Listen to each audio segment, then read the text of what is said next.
के लिए जासूसी करने के आरोप में हिरासत में लिया है। वो जैसलमेर के जिला रोजगार कार्यालय में बाबू के पद पर काम कर रहा था। खुफिया एजेंसियों को उसके पाकिस्तानी दूतावास के एक अधिकारी से संपर्क और संदिग्ध गतिविधियों की जानकारी मिली थी। ये रिपोर्ट देखिए।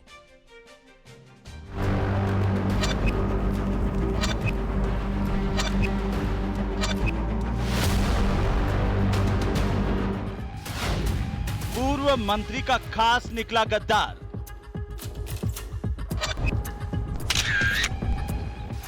देश की सुरक्षा पर भीतरघात।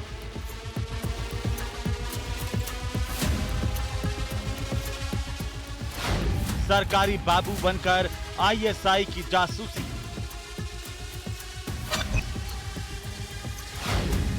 आईएसआई के जाल में पूर्व मंत्री का पीए।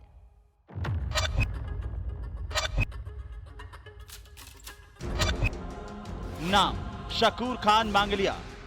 आरोप पाकिस्तान के लिए जासूसी।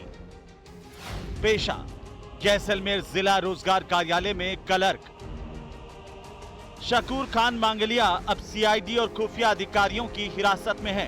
सीआईडी और खुफिया एजेंसी ने शकूर खान को जैसलमेर के रोजगार कार्यालय से धर दबोचा। सरकारी बाबू सिर्फ सरकारी बाबू तक ही सीमित नहीं है, बल्कि पूर्व मंत्री सालेम मोहम्मद का पूर्व निजी सहायक भी रह चुका है। जानकारी के मुताबिक ये कार्रवाई डीजी इंटेलिजेंस की रिपोर्ट पर की गई है। सरहदी जिले जैसलमेर में ऑपरेशन सिंदूर के बाद लगातार सुरक्षा एजेंसियां अलर्ट मोड पर हैं। कल स्पेशल सुरक्षा एजेंसी टीम ने जो जैसलमेर के एक विभाग के कार्मिक को डिटेन किया है। मैं कैमरामैन से आग्रह करूंगा, दृश्य दिखाएंगे।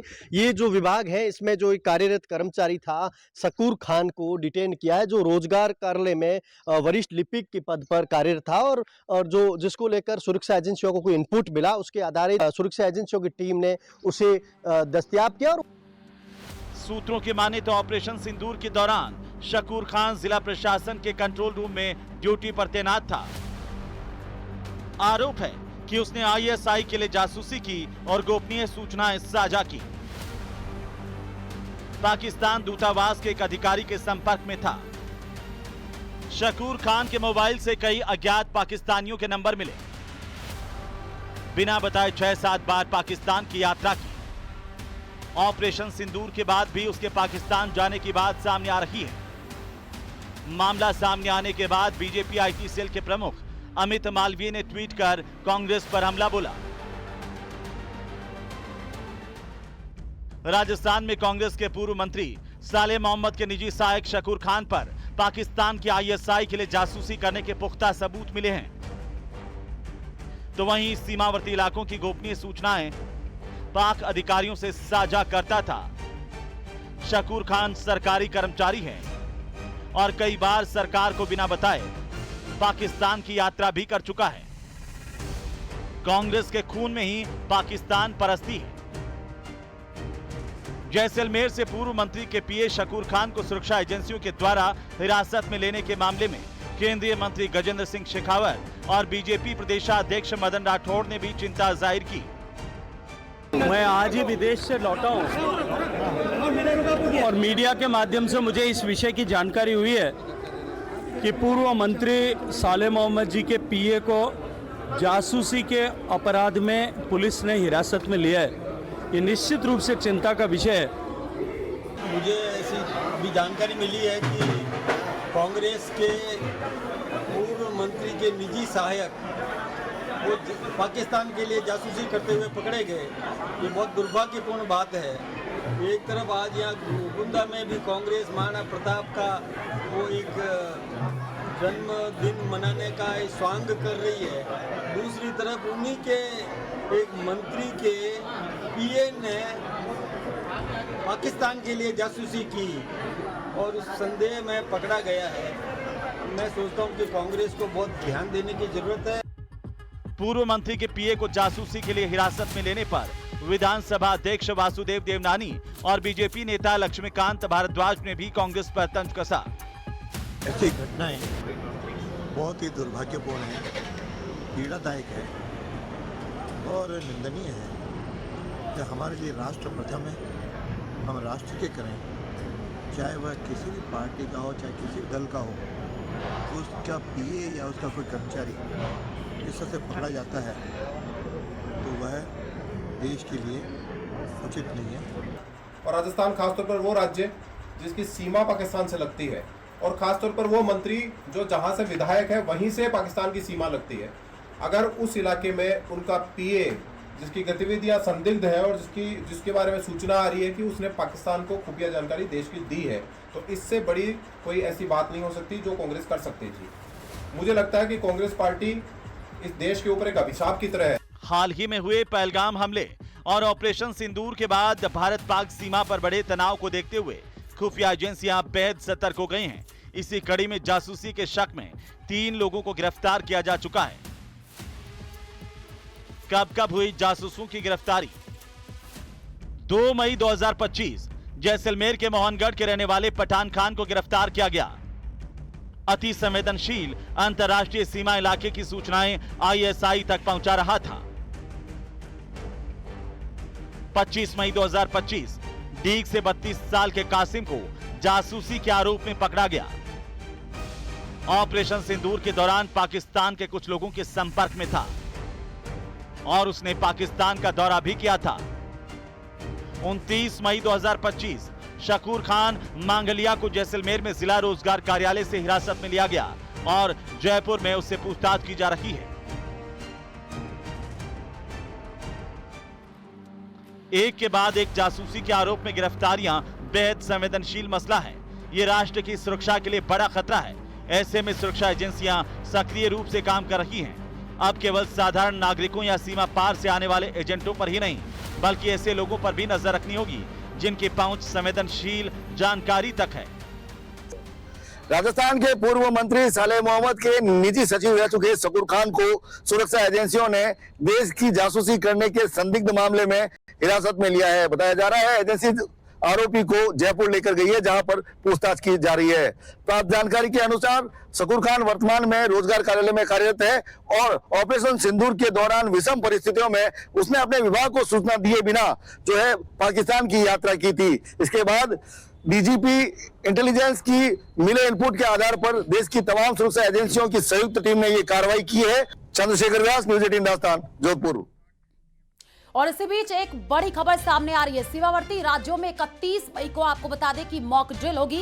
राजस्थान, पंजाब और कई ऐसे राज्य हैं, जम्मू कश्मीर में मॉक ड्रिल होनी है। ये बड़ी खबर आपको बता रहे हैं। हरियाणा और गुजरात में मॉक ड्रिल होगी। पाकिस्तान की सीमा से सटे राज्यों में मॉक ड्रिल होगी। और ये तस्वीरें हम आपको स्क्रीन पर दिखा रहे हैं। मॉक ड्रिल की ये तस्वीरें हैं, यानी कि तैयारियां पूरी कर ली गई हैं। आने वाले दिनों में कई जगहों पर मॉक ड्रिल की जाएगी।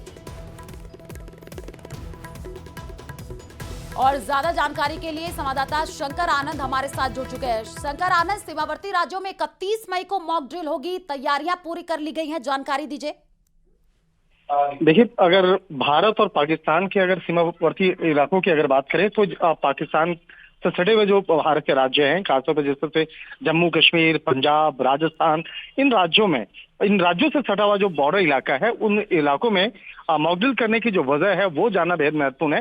दरअसल मॉक ड्रिल जो है पहले भी होता रहा है, अभी भी हो रहा है, लेकिन ऑपरेशन सिंदूर के वक्त में जिस तरह से मॉक ड्रिल की जो चर्चा ज्यादा शुरू हुई, तो अब कहा जा सकता है इस बात को ध्यान में रखते हुए मॉक ड्रिल की जो प्रैक्टिस है वो ज्यादा और बेहतर किया जा रहा है। और दरअसल मॉक ड्रिल करने की वजह ये होती है कि किस तरह से तमाम एजेंसियां हैं, चाहे युद्ध की रणनीति हो, युद्ध के जैसे अभ्यास हो, तो कैसे उसको सही समय पे इम्प्लीमेंट करना है, कैसे सही वक्त पे जो युद्ध से जुड़े हुए तमाम सामान को पहुंचाना होता है, रोड को कैसे क्लियरेंस करता है, किस तरह से उस सिविलियन इलाकों में जो रहने वाले जो लोग हैं उसको एक स्थान से दूसरे स्थान में पहुंचाना है। तो इन तमाम चीजों को ध्यान में रखा जाता है और इसीलिए मॉक ड्रिल का आयोजन किया जा रहा है। हालांकि मॉक ड्रिल करने की जो समय है, वक्त है, वो इस मामले में तमाम एजेंसियों को पहले से इन्फॉर्म कर दिया जाता है और कहा जा सकता है कि पंजाब, जम्मू कश्मीर, राजस्थान, इन इलाकों में खास तौर पर मॉक ड्रिल की जो व्यवस्था की जा रही है, तो इस बात को ध्यान में रखते हुए कि तमाम जो एजेंसियां हैं, तमाम जो सुरक्षा बल, चाहे बात करें वहां पर स्थानीय पुलिस और डिफेंस से जुड़े हुए तमाम अलग अलग जो एजेंसियां हैं किस तरह से बेहतर तरीके से इंप्लीमेंट करना है, इन तमाम चीजों को ध्यान में रखते हुए इस मॉक ड्रिल का आयोजन किया जा रहा है। बिल्कुल शंकर आनंद, लोगों को जागरूक करने के लिए मॉक ड्रिल किया जा रहा है। शुक्रिया तमाम जानकारी साझा करने के लिए। मुख्यमंत्री भजनलाल शर्मा ने पूर्व सीएम गहलोत के लगातार ट्वीट पर निशाना साधा। सीएम ने कहा कि अब कांग्रेस नेताओं का काम केवल ट्वीट करना रह गया है। जब कांग्रेस की सरकार थी तब कोई ठोस काम नहीं किया, आज वे केवल ट्वीट मास्टर बन गए हैं। वे ये भी ट्वीट करें कि 1.5 साल पहले उन्होंने क्या किया था। देख रहे होंगे कुछ हमारे कांग्रेस के लोग बड़े नेता हैं, उनकी सरकार थी तब तो उन्होंने कुछ नहीं किया, लेकिन आजकल आप देख रहे हैं जब हम काम करने की हमारी योजना आती है उससे पहले वो ट्वीट करते हैं। आजकल ट्वीट मास्टर बन रहे हैं। काफी में नाम नहीं लेना चाहता, वो सिर्फ ट्वीट करते हैं। अरे मैंने कहा भाई आप 1.5 साल पहले आपने क्या किया, जरा उसको भी ट्वीट करके जनता को बता दीजिए कि आपने क्या किया है। राज्यपाल हरिभाऊ किशनराव बागड़े ने महाराणा प्रताप जयंती के उपलक्ष्य में आयोजित हुई एक संगोष्ठी में कहा कि प्रारंभिक दौर में भारत का इतिहास विदेशियों ने लिखा, इसमें कई झूठे तथ्य अंकित किए गए।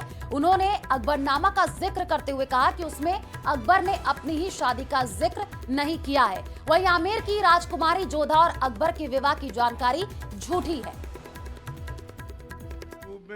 सुना है, अभी अकबरनामा देखा नहीं, मैं बोला है जरा अकबरनामा किसी के पास होगा तो मैं पढ़ लूंगा।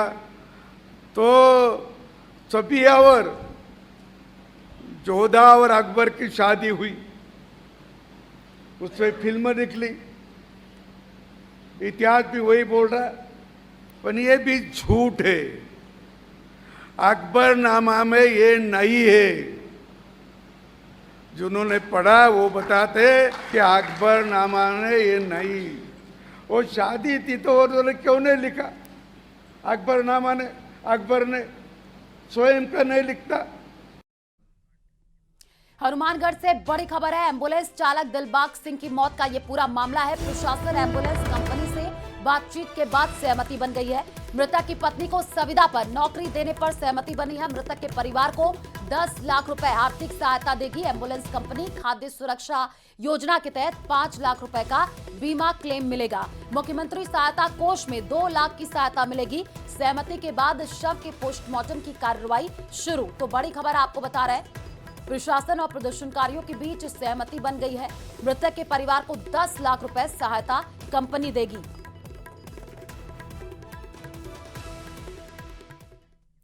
महाराणा प्रताप की जयंती के मौके पर चित्तौड़गढ़ के भोपाल सागर स्टेट हाईवे पर आयोजित कार्यक्रम में प्रदेश के सीएम भजनलाल शर्मा ने शिरकत की। इस कार्यक्रम में मुख्यमंत्री भजनलाल शर्मा ने महाराणा प्रताप की विशाल प्रतिमा का अनावरण किया, जिसे मुख्यमंत्री ने वीर शिरोमणि महाराणा प्रताप राष्ट्रीय गौरव दिवस समारोह का नाम दिया। ये रिपोर्ट देखिए।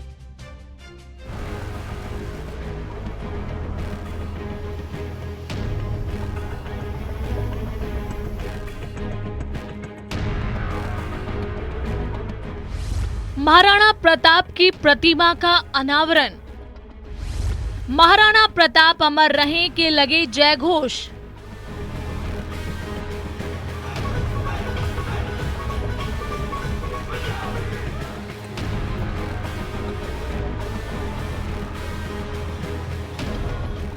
महाराणा प्रताप जयंती के अवसर पर चित्तौड़गढ़ जिले के भोपाल सागर कस्बे में वीरता और स्वाभिमान का प्रतीक एक अनूठे ऐतिहासिक सर्कल का लोकार्पण हुआ। मुख्यमंत्री भजनलाल शर्मा ने गुरुवार को यहां बुल चौराहे पर वीर शिरोमणि महाराणा प्रताप की प्रतिमा का अनावरण किया। मुख्यमंत्री ने जैसे ही महाराणा प्रताप की चेतक पर सवार प्रतिमा का पर्दा हटाया, वातावरण महाराणा प्रताप अमर रहे, महाराणा प्रताप की जय घोष से गूंज उठा। ये समारोह प्रताप जयंती के दिन होने से और भी खास हो गया। ये चित्तौड़गढ़ के लिए खास क्षण था। मुख्यमंत्री ने अपने संबोधन में राजस्थान के लिए पानी की योजनाओं और बिजली आपूर्ति में सुधार पर भी बात की। उन्होंने 5 जून को पर्यावरण दिवस और गंगा दशहरा के अवसर पर राजस्थान में 11 करोड़ पौधे लगाने की योजना का भी जिक्र किया। हमारी सरकार को 1.5 साल हुए हैं।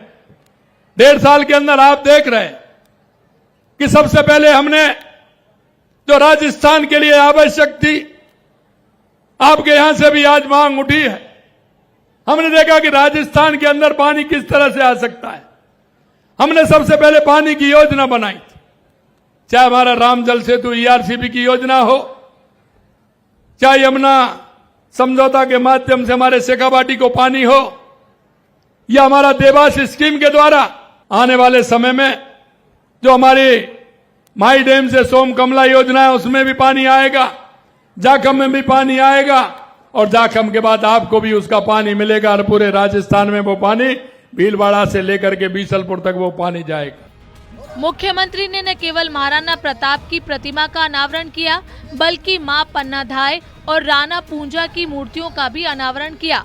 अपने संबोधन में मुख्यमंत्री भजनलाल शर्मा ने महाराणा प्रताप को सांस्कृतिक राष्ट्रवाद का प्रतीक और राष्ट्रहित की रक्षा का पर्याय बताया। उन्होंने कहा कि महाराणा प्रताप का जीवन हम सभी को संप्रभुता, स्वतंत्रता और स्वाभिमान के लिए जीने की प्रेरणा देता है। उन्होंने महाराणा प्रताप के संघर्ष और बलिदान को याद करते हुए उन्हें देश के इतिहास का गौरव बताया। सिद्ध कर दिया कि मोदी जी का नया भारत आज हर मोर्चे पर सजग और सक्षम है। उन्होंने जता दिया कि महाराणा प्रताप, पन्नाधाय और राणा पूंजा जैसे वीरों और वीरांगनाओं की धरती है, जहां स्वाभिमान, सम्मान और नागरिकों की हिफाजत से बढ़कर कुछ नहीं है। और आपने देखा 22 तारीख को देश के यशस्वी प्रधानमंत्री नरेंद्र मोदी जी ने कहा था कि मैं महाराणा प्रताप की धरती राजस्थान से बोल रहा हूं। उन्होंने कहा कि मेरे अंदर जिस तरह की स्फूर्ति, जिस तरह के महाराणा प्रताप की गाथाओं को लेकर के जो उन्होंने कहा था कि यह राजस्थान महाराणा प्रताप की धरती है और ऑपरेशन सिंदूर के बाद इसलिए मैं राजस्थान की धरती पर आया हूं। सीएम ने महाराणा प्रताप की जयंती के मौके पर जहां उनके अदम्य साहस की सराहना की, वहीं मेवाड़ की धरती की शक्ति को भी नमन किया। साथ ही आने वाले दिनों में सरकार प्रदेश की जनता के हित में क्या करने जा रही है उसकी भी जानकारी दी। Bureau report, news 18।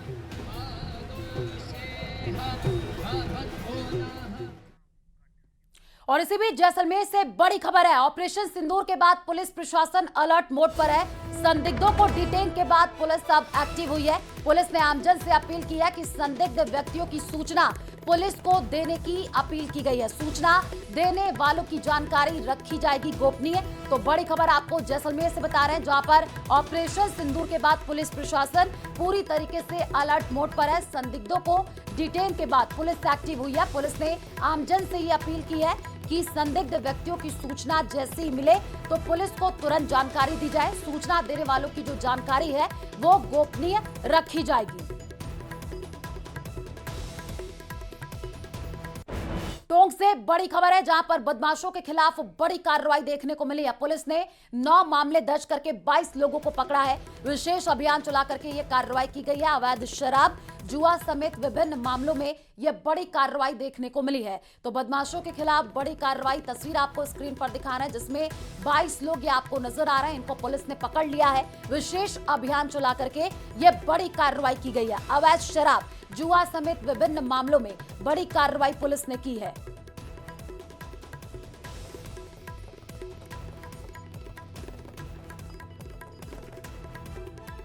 खबर खैरतल तिजारा के भिवाड़ी से है, जहां यूआईटी सेक्टर 6 सब्जी मंडी में स्थित दुकानों में भीषण आग लगने से हड़कंप मच गया, जिसके बाद दमकल की गाड़ियां और पुलिस मौके पर पहुंची है। कड़ी मशक्कत के बाद आग पर काबू पा लिया गया। आपको बता दें कि आग लगने के कारण का अभी तक जानकारी नहीं मिली है। घटना की जांच की जा रही है। तस्वीर स्क्रीन पर आपको दिखा रहे हैं। कई दुकानों में भीषण आग लगने की घटना सामने आई है और आग लगी तो इलाके में अफरा तफरी मच गई है। दमकल की गाड़ियां मौके पर पहुंची हैं। आग किस कारण लगी है, हालांकि अभी तक ये स्पष्ट नहीं हो पाया है।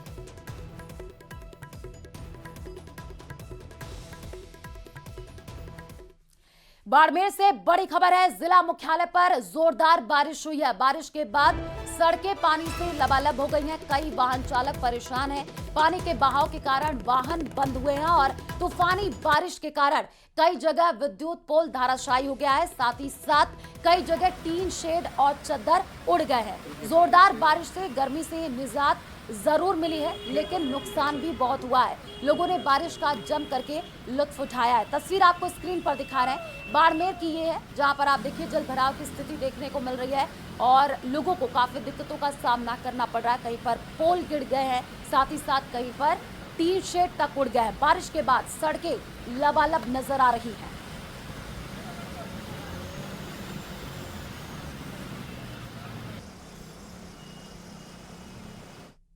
मेयर के विदेश दौरे पर सवाल। जयपुर नगर निगम ग्रेटर महापौर सौम्या गुर्जर के विदेश दौरे पर सियासत तेज हो गई है। कांग्रेस ने उनके दौरे पर सवाल उठाए हैं। वहीं यूडीएच मंत्री ने भी उनके दौरे को लेकर बड़ा बयान दिया है। पूरा मामला क्या है, समझिए इस रिपोर्ट में।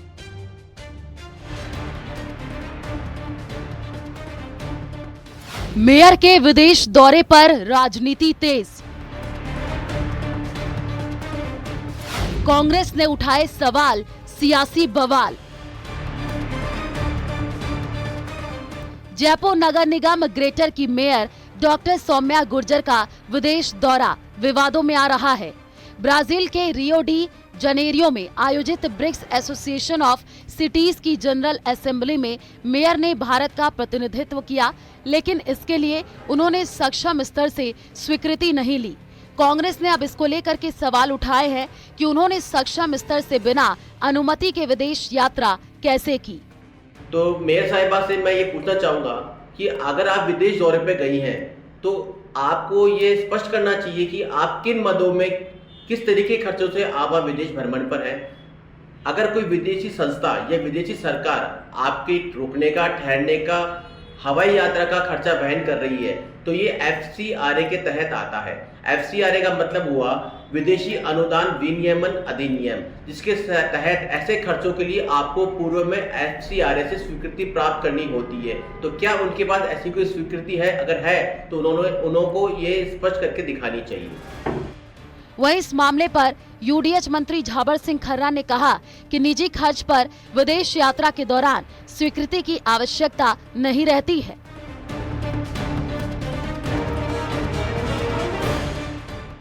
एक पर्टिकुलर अवधि के लिए जाता है, निश्चित अवधि के लिए जाता है, तो उन्हें सूचना तो सबको है, लेकिन स्वीकृति की आवश्यकता नहीं है। हाँ, सरकारी कर्मचारी चाहे निजी यात्रा पे जाए और चाहे सरकारी खर्चे की यात्रा पे जाए, दोनों में उसे अनुमति लेने की आवश्यकता है। दरअसल ब्राजील के रियो डी जनेरियो में आयोजित ब्रिक्स एसोसिएशन ऑफ सिटीज की जनरल असेंबली में मेयर ने भारत का प्रतिनिधित्व किया, जिसकी तस्वीरें उन्होंने अपने सोशल मीडिया हैंडल पर शेयर की, जिस पर अब सियासत हो रही है। Bureau report, news 18। युवकों के दो गुटों के बीच जम करके लात घूसे और डंडे चले। युवकों ने आपस में बेल्ट और सरियों से भी मारपीट की।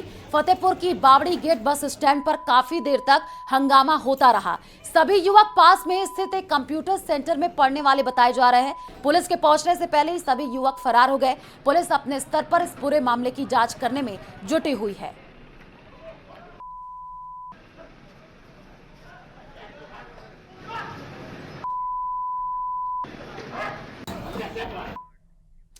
जयपुर आएंगे जेपी नड्डा, तैयारियां जोरों पर।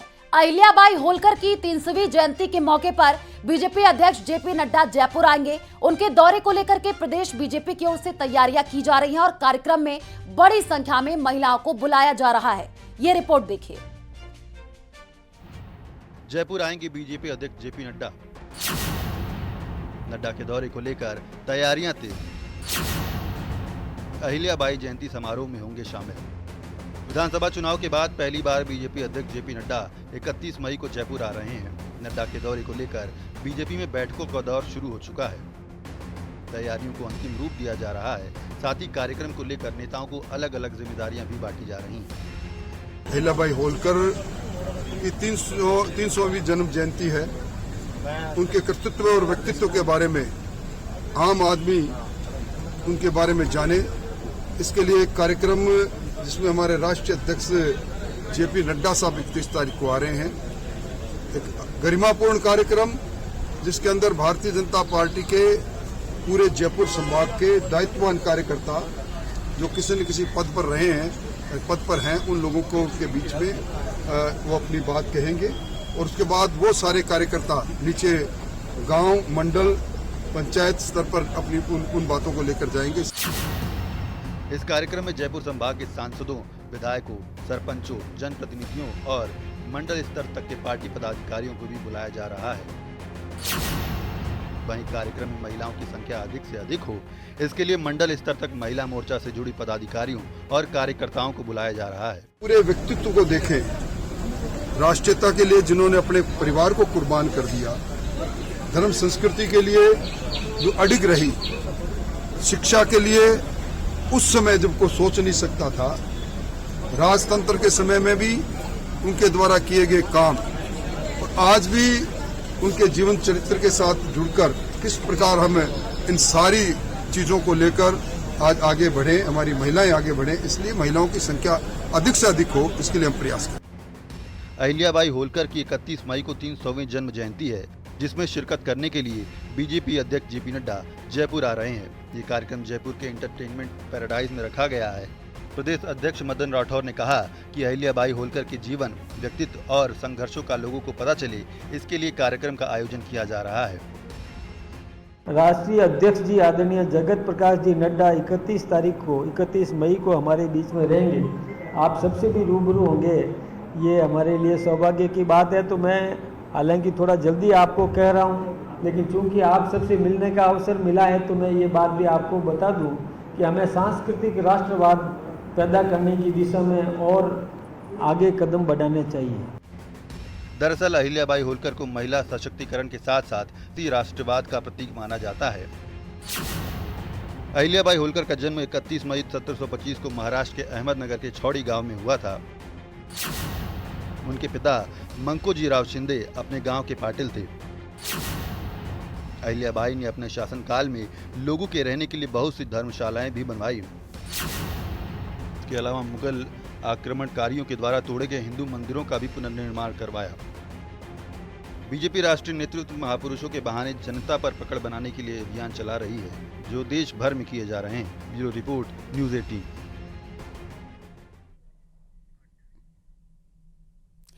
खैरथल तिजारा में जिला कलेक्टर किशोर कुमार के निर्देशन में प्रशासन द्वारा तहसील कोट कासिम के ग्राम निमलाका में चारागाह भूमि पर किए गए 10 से 15 वर्ष पुराने पक्के और कच्चे स्थायी अतिक्रमणों को हटाने की बड़ी कार्रवाई की गई है।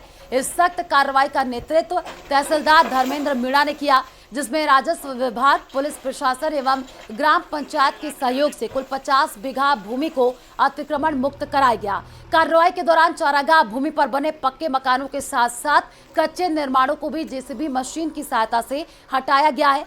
मौके पर प्रशासन की पूरी टीम मुस्तैद रही और किसी भी प्रकार की अप्रिय स्थिति से निपटने के लिए पुलिस बल भी तैनात किया गया।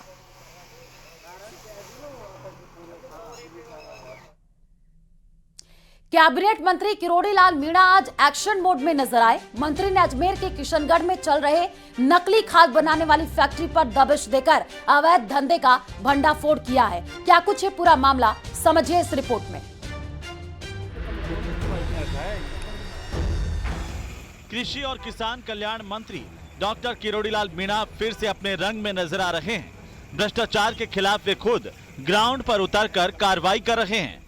मंत्री डॉक्टर किरोड़ी लाल ने अजमेर जिले के किशनगढ़ में नकली खाद के कारोबार में बड़े घोटाले का खुलासा किया है। इसके लिए डॉक्टर किरोड़ी लाल मीणा किशनगढ़ के उदयपुर कला गांव में एक गोदाम पर खुद छापामारी करने पहुंच गए, जहां छापा मारकर बड़ी मात्रा में नकली खाद जब्त की। सील करेंगे, बंद करेंगे, आईपीसी का ऑफेंस भी बनाएंगे। इन्होंने कोई लाइसेंस भी नहीं लेकर रखा, नकली का तो लाइसेंस ही नहीं मिलता, और उन्होंने नकली बना रखे। एक नहीं, एक दर्जन है, अभी दूसरे में जा रहे हैं। डॉक्टर किरोड़ी लाल मीणा ने मौके पर मौजूद अधिकारियों को फटकार लगाते हुए कहा कि यह किसानों के साथ गंभीर धोखा है।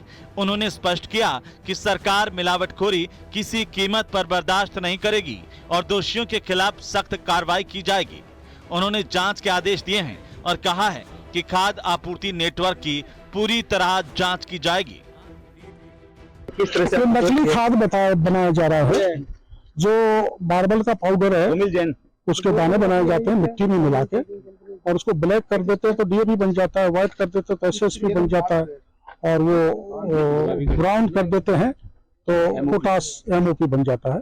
इस ढंग से राज्य के किसानों के साथ ये धोखा कर रहे हैं, और राज्य की किसान की आर्थिक स्थिति भी टूट रही है, उसकी फसल पर प्रॉपर पैदा नहीं होती, और उसकी जमीन को भी बंजर बनाया जा रहा है। गंभीर अपराध है। आपको बता दें कि डीएपी, एसएसपी और जिप्सम कृषि के लिए अत्यंत आवश्यक सामग्री है। डीएपी में नाइट्रोजन और फास्फोरस होता है जो फसलों की जड़ों को मजबूती देता है, तो वहीं एसएसपी मिट्टी की उर्वरता को बढ़ाता है, और जिप्सम एक प्राकृतिक मिट्टी सुधारक है। इनकी नकली किस्मों से फसल उत्पादन पर बुरा असर पड़ता है और किसानों को भारी नुकसान झेलना पड़ता है। छापे के बाद जैसे ही स्थानीय किसानों को नकली खाद के गोदाम और बिक्री की जानकारी मिली, उसके बाद किसानों में आक्रोश व्याप्त हो गया और उन्होंने दोषियों को जल्द गिरफ्तार कर कड़ी सजा देने की मांग की है। इसके बाद प्रशासन अब पूरे नेटवर्क को खंगालने में जुट गया है। न्यूज़ 18 राजस्थान के लिए अजमेर से अशोक भाटी की रिपोर्ट।